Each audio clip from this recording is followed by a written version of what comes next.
오늘 사건 상황실에 전해진 화제의 뉴스입니다. 캠핑을 하러 고성군에 방문한 남성이 문어를 훔치다 붙잡혔습니다. 늦은 밤 모자를 쓴 남성이 정박 중인 어선에 올라탑니다. 남성은 갑판 위에 앉아 수상한 행동을 이어가는데요. 잠시 후 양손에 한가득 무언가를 들고 현장을 빠져나갑니다. 이 남성의 정체는 사람이 없는 야간을 틈타 정박 어선에 침입해 문어를 훔쳐간 절도범인데요. 남성은 지난 3월 말부터 이달 초까지 강원도 고성군을 방문했고 모두 5차례에 걸쳐 문어를 훔쳤습니다. 해경은 남성이 훔친 문어가 소량이지만 가뜩이나 어려운 어민들을 더 어렵게 만드는 범죄 행위로 보고 엄중히 조사 중입니다. 아파트 경비원 고 최희석 씨를 폭행한 혐의를 받고 있는 입주민에 대해 경찰이 구속영장을 신청했습니다. 경찰은 어제 상해 등의 혐의로 입주민에 대한 구속영장을 신청했습니다. 아파트에서 경비원으로 근무했던 고 최희석 씨는 지난달 21일과 27일 입주민으로부터 폭행을 당했다는 취지의 고소장을 접수했고 지난 10일 유서를 남기고 자택에서 극단적인 선택을 한 것으로 알려졌습니다. 최 씨의 고소장에는 코뼈가 부러지는 정도의 상해를 입었다고 쓰여 있었는데요. 유족들은 혐의를 부인하는 입주민을 상해죄가 아닌 살인죄로 처벌해야 한다며 손해배상 소송도 제기할 것이라고 주장했습니다. 차들이 쌩쌩 달리는 도로에서 긴박한 구조작전이 펼쳐졌습니다. 지난달 29일 충북 청주시 오창읍의 한 도로. 승합차 한 대가 멈춰서더니 한 여성이 도로로 뛰어듭니다. 경찰차를 향해 달려오던 여성은 차량이 오자 직접 막아서는데요. 알고 보니 도로에서 길을 잃은 새끼 오리들이 헤매고 있었습니다. 행여나 다칠까 이리저리 뛰어다니며 직접 구조에 나선 경찰관. 잠깐 사이 오리들은 중앙분리대를 넘어 반대 차선으로 도망가지만 결국 5마리 모두 구조하는데요. 혹시라도 어미가 찾으러 오지 않을까 기다렸으나 나타나지 않았고 새끼 오리들은 야생동물센터로 보내졌습니다. 희대의 탈옥수, 신창원이 수감된 독방에 감시용 CCTV가 철거됐습니다. 1990년대 후반 탈옥 후 장기간 수사망을 피해 다녀 희대의 탈옥수로 불렸던 무기수 신창원.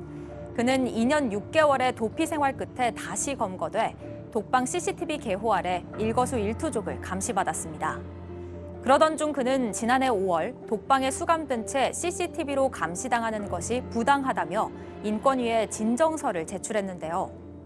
인권위는 이를 헌법상 사생활의 비밀과 자유를 제한한 행위로 보고 법무부와 교도소에 개선을 권고했고 교도소 측은 결국 권고를 받아들여 CCTV를 제거했습니다.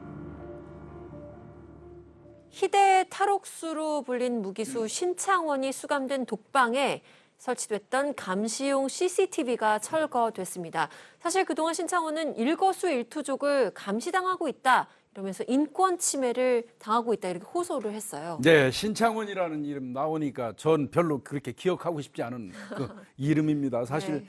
907일 동안입니다. 정확하게 907일 동안 이 그 탈주한 이후에 전국을 돌아다니면서 이제 범행도 많이 했죠. 그 바람에 그 신창원이 검거 못해가지고 발령나고 쫓겨난 사람이 경찰 중에 수십 명입니다. 오직 하면 신창원이가 경찰 인사이동을 다 시킨다고 그랬었어요. 그랬던 친구인데요. 신창원이를 좀 말씀드리면 신창원이는 1989년도에 이 강도치사죄로 무기징역을 받았던 사람이에요. 그런데 이제 수감돼 가지고 부산교도소에 있다가 1997년도에 교도소를 탈옥을 했죠. 그리고 이제 2년 6개월 907일 동안 그 전국을 도주를 하고 돌아다녔었는데 신창원이는 이제 굉장히 위험한 인물이고 탈주에 또 우려가 있다고 판단이 되니까 교도소 측에서 독방을 준 겁니다. 네. 독방을 주고 난 다음에 전자 영상 개호라고 그러는데 쉽게 풀어서 얘기하면 CCTV를 설치한 겁니다. 그러니까 신창원이 입장에서는 그 좁은 독방 안에서 생활을 하고 있는데 일일이 CCTV가 자신의 일거수일투족을 비추는 게 이거는 어떻게 보면 개인의 어떤 그 사생활의 비밀 같은 거를 제한하는 좀 과다한 행위라는 거죠. 그래서 이제 진정을 놓고 법무부에다가 그걸 해제해달라고 했는데 이제 결국 법무부에서 받아들여 준 거고요. 그런데 제가 판단해도 사실 독방에 수감한 상태 이거는 전자 영상 개요는 독방 아니면 못 쓰죠. 혼거실에 여러 사람하고 있으면 다른 사람들 인권 때문에 또 CCTV를 다룰 수가 없어 애초부터. 그러니까 독방에 이제 신창원이를 놓고 있다 그러면 이제 지금쯤은 혼거실에 보내고 상호감시 체계로 들어가는 게 맞지 않을까 싶어요. 아, 그러니까 독방에서 여러 명이 함께 쓰는 방으로 옮기는 것이 나을 수 있다라고 얘기를 하셨는데 교도소 측에서는 인권위원회의 권고를 일부 받아들여서 이 CCTV를 제거하기로 결정을 했습니다. 인권위원회에서는 어떤 얘기를 했나요? 네, 형집행법에 규정들이 자세히 마련되어 있습니다. 이런 그 전자장비를 이용한 개요 중에서도 이 영상정보 처리기기 카메라를 설치하는 경우인데 이런 경우에 피개요자, 여기서는 신창원이 되겠죠. 피개요자의 인권이 침해되지 아니하도록 유의하여야 한다는 규정이 일단 있고요. 또 자세히 더 들어가 보면 이 거실에 있는 그런 그 수용자를 개요할 때는 자살 등의 우려가 큰 때에만 할 수 있다. 이런 규정들도 있어요. 그 외에 또 시행령에도 굉장히 자세한 내용들이 담겨 있는데 신창원의 어떤 그 수용 생활을 보아서 이러한 규정들을 충족하는지를 살펴봐야 되는 것인데요. 어쨌든 이런 그 법 규정에 있는 조항들이 또 표현하기는 이렇게 쉬워도 막상 또 평가할 때는 또 여러 가지 요소들이 또 추가될 수밖에 없습니다. 네. 따라서 앞으로도 이런 유사한 사례가 발생하면 역시 법 해석에 대한 논란이 또 생길 수 있을 것 같습니다. 역시 우리가 흔히 통상적으로 생각하는 것을 법적으로 끌고 가면 여러 가지 세분화해서 판단을 해야 되기 때문에 고려해야 되는 부분도 그만큼 많은 것 같습니다. 자, 그리고 경찰이 아파트 경비원에게 폭언과 폭행을 일삼은 혐의를 받는 입주민에 대해서 구속영장을 신청을 했습니다. 입주민에게 상해 등의 혐의를 적용을 했는데요. 구속이 쉽지 않을 거라는 이야기도 나오네요. 일단 일각에서는 뭐 사는 곳 주거 일정하죠.